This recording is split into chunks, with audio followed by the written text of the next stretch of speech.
Assalamualaikum warahmatullahi wabarakatuh. Saya Ida Ningsi. Di sini saya akan menjawab pertanyaan ujian tengah semester metodologi dakwah yang diampu oleh Bapak Dr. Haji Rohmanul Aziz. Untuk soal yang pertama, bagaimana peta konsep metodologi dakwah? Kemudian jelaskan.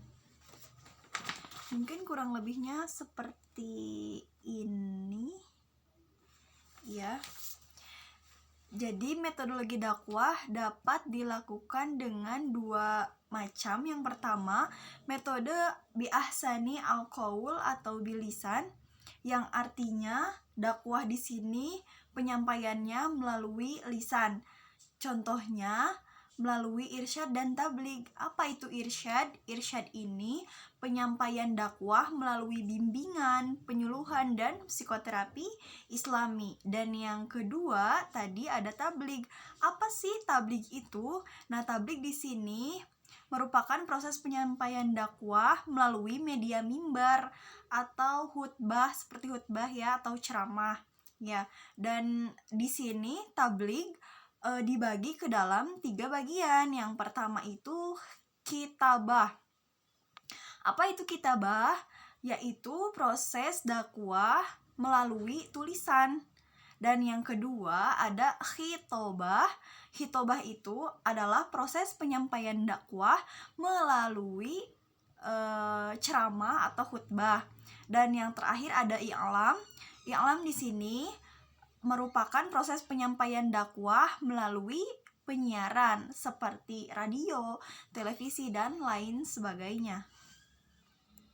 Nah, kemudian dakwah juga dapat dilakukan melalui metode bi'asani al-a'ma atau bilhal. Apa sih artinya?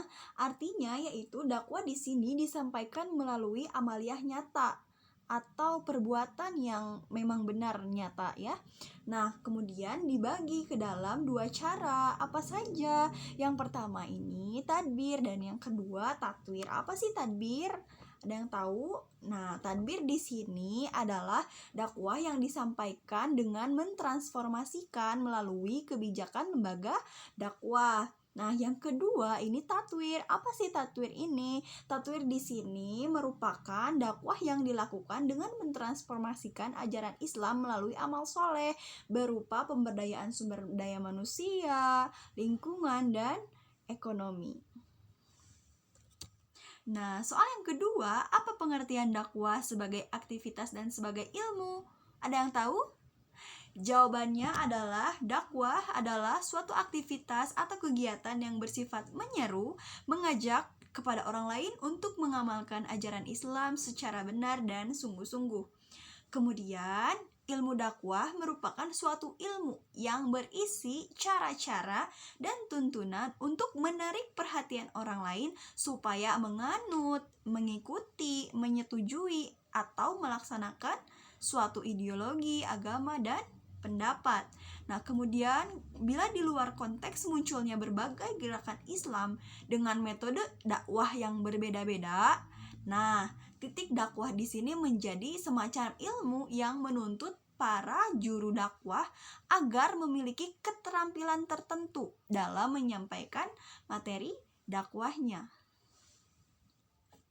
Kemudian soal nomor 3, ayat tentang eksplisit yang menyebutkan kata dakwah.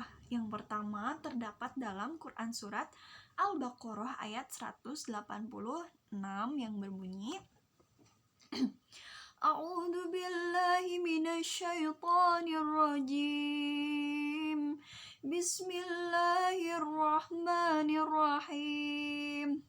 Wa idza sa'alaka 'ibadi anni fa inni qarib ujibu da'watad da'i idza da'ani falyastajibu li wal yu'minu bi la'allahum yarshudun. Yang artinya, dan apabila hamba-hambaku bertanya kepadamu Muhammad tentang aku, maka sesungguhnya aku dekat. Aku kabulkan permohonan orang yang berdoa apabila dia berdoa kepadaku. Hendaklah mereka itu memenuhi perintahku dan beriman kepadaku agar mereka memperoleh kebenaran. Kemudian terdapat dalam Quran surat Ibrahim ayat 44. Bismillahirrahmanirrahim. Wa anzirin nasa yawma ya'tihimul adzabu fayaqulul ladzina zalamu rabbana akhirna ila ajalin qaribin nujib da'watuka wa nattabi'ir rusul awalam takunu aqsamtum min qablu ma lakum min zawal, yang artinya, dan berikanlah peringatan kepada manusia terhadap hari yang pada waktu itu datang azab kepada mereka. Maka berkatalah orang-orang yang zalim, ya Tuhan kami, beri tangguhlah kami, kembalikanlah kami ke dunia, walaupun dalam waktu yang sedikit. Niscaya kami akan mematuhi seruan Engkau dan akan mengikuti rasul-rasul. Kepada mereka dikatakan, bukankah kamu telah bersumpah dahulu di dunia bahwa sekali-kali kamu tidak akan binasa?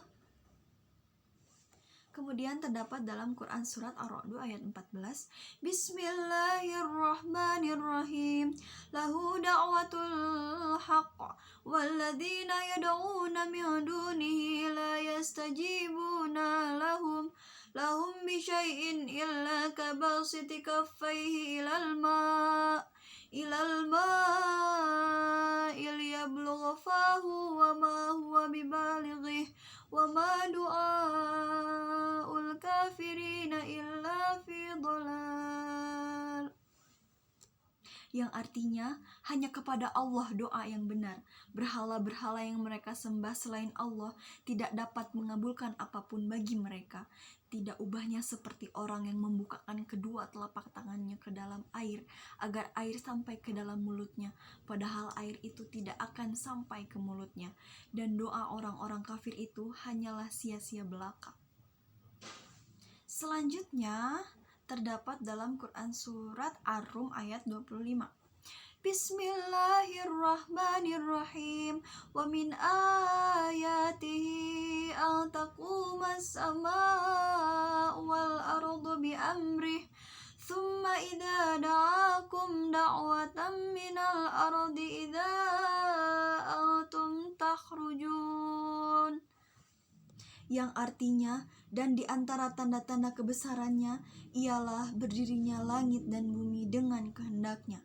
Kemudian apabila Dia memanggil kamu sekali panggil dari bumi, seketika itu kamu keluar dari kubur. Kemudian terdapat dalam Quran surat Ghafir ayat 43. Bismillahirrahmanirrahim. La jarama anna ma tad'unani ilaihi laisa lahu da'watun fid dunya wala fil akhirati wa anna maraddana ilallahi wa annal musrifina hum ashabun nar, yang artinya, sudah pasti bahwa apa yang kamu serukan aku kepadanya bukanlah suatu seruan yang berguna baik di dunia maupun di akhirat.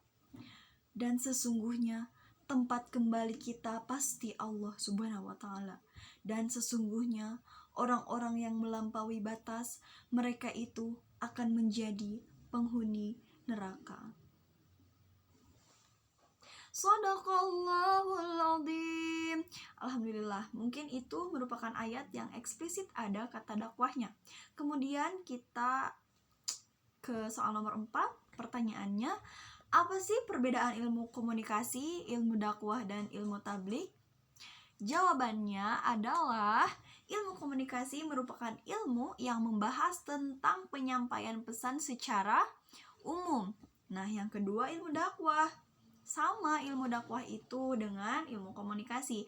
Hanya saja di sini ilmu dakwah menyampaikan ajaran Islam. Kalau tadi ilmu komunikasi itu secara umum ya, dan ilmu dakwah di sini hanya menyampaikan ajaran Islam saja. Nah, kemudian ada ilmu tabligh. Apa sih ilmu tabligh itu?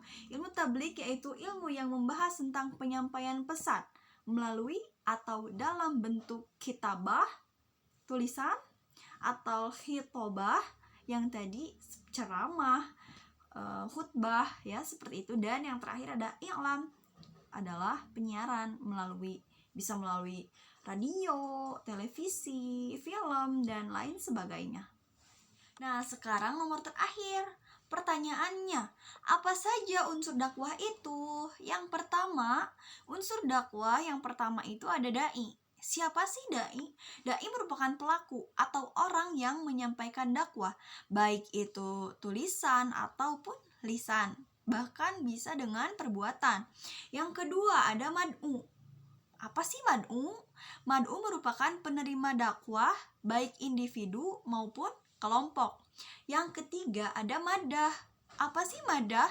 Madah di sini merupakan materi yang disampaikan oleh dai. Yang keempat ada wasilah. Wasilah apa sih? Wasilah merupakan media atau alat yang digunakan oleh dai atau orang yang menyampaikan dakwah.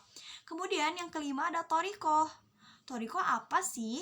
Thariqah di sini merupakan metode atau cara yang ditempuh untuk menjelaskan dan mencapai tujuan rencana sistem dan tata cara berpikir manusia atau mad'u ya. Terus yang keenam ada atsar. Atsar itu merupakan efek atau keadaan setelah dakwah berlangsung. Dan yang ketujuh ada tujuan. Tujuan itu merupakan hal yang akan dicapai pada saat proses dakwah. Alhamdulillahirrabbilalamin, semua soal telah terjawab. Kurang lebihnya mohon dimaafkan. Mungkin sekian dari saya. Semoga kita selalu diberi kesehatan. Wabillahi taufiq wal hidayah. Wassalamualaikum warahmatullahi wabarakatuh.